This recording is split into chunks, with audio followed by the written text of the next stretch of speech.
Breaking की ओर नजर डाल लेते हैं। तेरापंथ युवक परिषद का 61वां स्थापना दिवस का आज आयोजन किया जा रहा है। आपको बता दें 61वां स्थापना दिवस है और इसी कड़ी में रक्तदान शिविर का भी आयोजन किया गया है।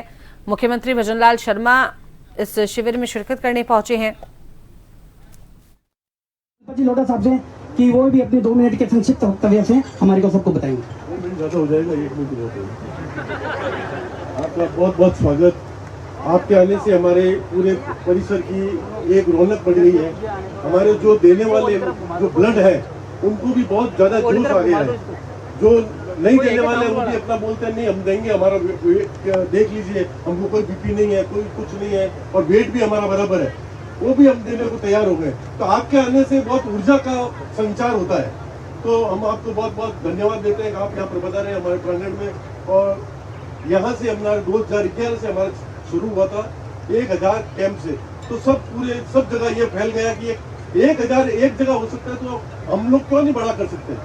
फिर हमने बहुत बड़ा किया और ऐसे करते करते आज ये पूरा व्यापक रूप से फैल गया है।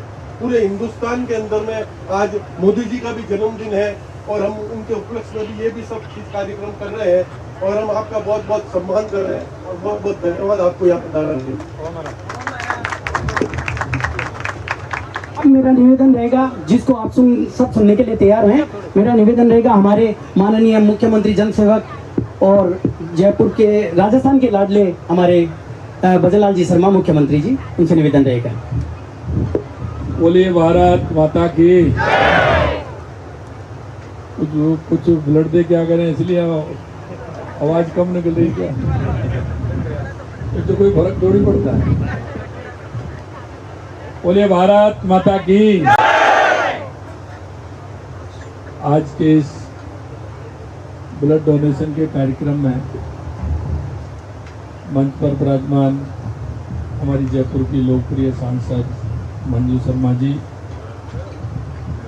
हमारे बगरू के विधायक कैलाश वर्मा जी, हमारे महापौर पुनीत जी,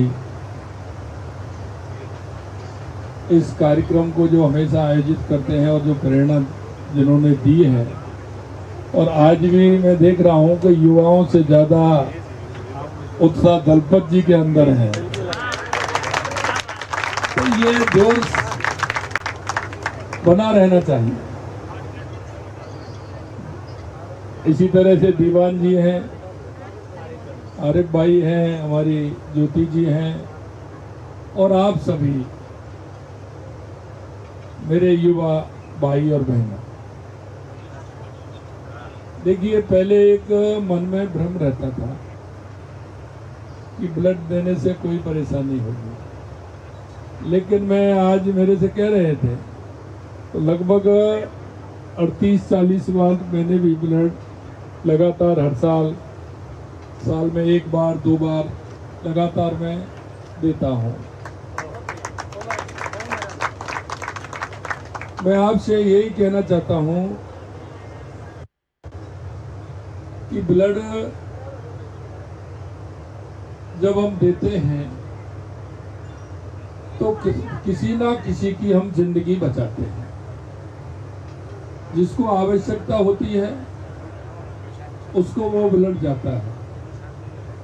आज पूरे देश के अंदर देश के यशस्वी प्रधानमंत्री नरेंद्र मोदी जी के जन्मदिन पर बहुत बड़ी संख्या में हमारे युवा भाई बहन सभी ब्लड डोनेट का कार्यक्रम ये चल रहा है।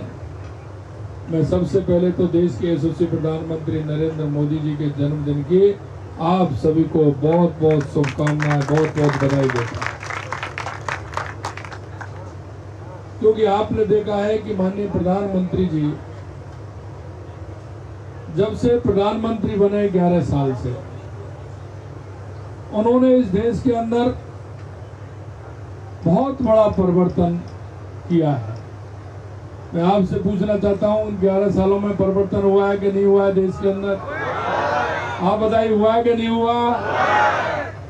आज हम देखते हैं हमारी चाहे गरीब कल्याण की योजनाएं हों, चाहे हमारे विकास की योजनाएं हों, चाहे पहले देश में आतंकवाद और नक्सलवाद था उसका खात्मा हुआ है, और सबसे बड़ी बात यह है कि दुनिया में भारत का गौरव बढ़ाने का काम माननीय प्रधानमंत्री जी ने किया।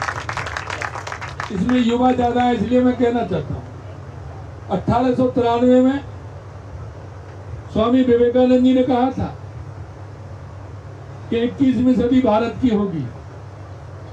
उस नरेंद्र ने कहा था और ये नरेंद्र करके बता रहा है।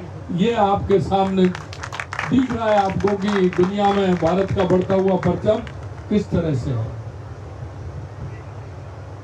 मैं आपको इतना ही कहूंगा कि राज्य सरकार ने भी देश के यशस्वी प्रधानमंत्री नरेंद्र मोदी जी से प्रेरणा लेकर के उनके जन्मदिन को सेवा पखवाड़े के रूप में मनाने का काम हमारी सरकार कर रही है। और हमारी सरकार ने शहरी शिविरों का आयोजन किया है, ग्रामीण शिविरों का आयोजन किया है। आपने सुबह का पेपर पढ़ा होगा, उसमें कितने ग्रामीण क्षेत्रों शहरी क्षेत्र के कार्य होने वाले हैं। हम भी इस प्रदेश के देश के नागरिक हैं। हम सबका दायित्व बनता है कि हम जो अंतिम पायदान पर जो व्यक्ति खड़ा है, जिसको हमारी योजनाओं की आवश्यकता है, जिसको उस योजना से लाभ लेकर के उसका जीवन स्तर ऊपर उठ सकता है, हम आप सभी समय निकाल करके हमारे इन ग्रामीण और शहरी कैंपों में हम जाएंगे। उन योजनाओं से जिस व्यक्ति को आवश्यकता है उसका लाभ हम उन सभी को दिलाने का काम करेंगे। कभी कभी हम देखते हैं दिए तले अंधेरा है। हमें हमारे पास में जो रहते हैं वो नहीं देखते हैं कि इनकी आवश्यकता है। और कई हमारे भाई बहन ऐसे होते हैं, परिवार ऐसे होते हैं, वो अपने शर्म के कारण, अपने थोड़े से स्वाभिमान के कारण वो किसी बात को कह नहीं पाते हैं।